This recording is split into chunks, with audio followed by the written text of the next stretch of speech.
Hello guys! So ngayon maglalaro tayo ng Haunted Night Ghost Mode from Weplay.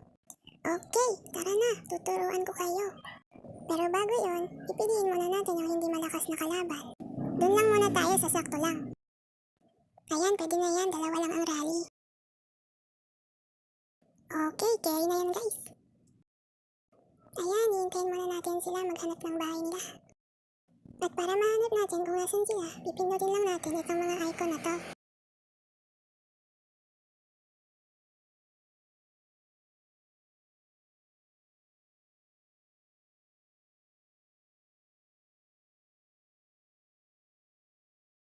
Ayan, nagsimula na. Siyempre, pipindutin natin itong enhance agad para bumilis ang level up natin.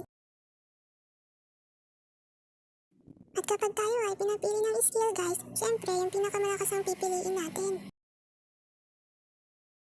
Orange para sa pinakamalakas at green para sa pinakamahina. So uunahin natin siya guys kasi malaki yung room niya. At baka mamaya lumakas na siya.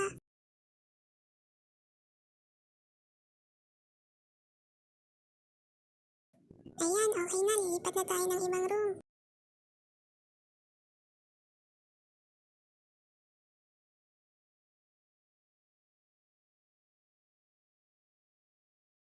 Alam guys, lumakas na siya. Okay, balik muna tayo sa bahay natin kasi yellow na buhay natin. Tapos bibili na rin tayo ng dog para tulungan tayo. Okay, babalikan na ulit natin siya para kumatok. Katok-katok lang muna tayo para magkapera. Siyempre, kailangan natin ng pera pambili ng dog food. Haha! Huwag kayo mag-alala guys, kaya natin to kahit matanda na yung multo natin. Aray ko! Pumapalag talaga siya. Ay nako!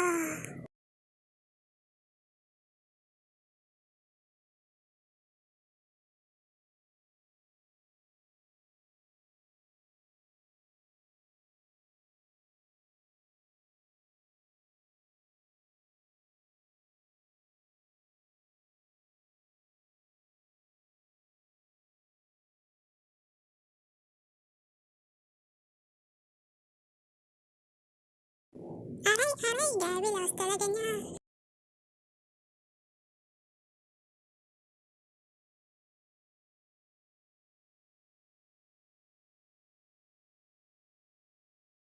Yun oh, nandito na ang dogs natin to the rescue.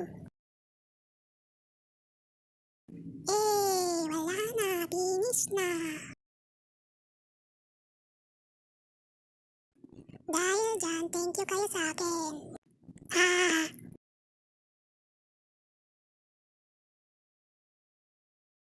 Wala, gusto pa ata ng mga aso ko ng dog food. Ay, nandito lang pala itong walang room kanina. Kawawa ka naman, sinira ng mga dog ko yung pintuan mo.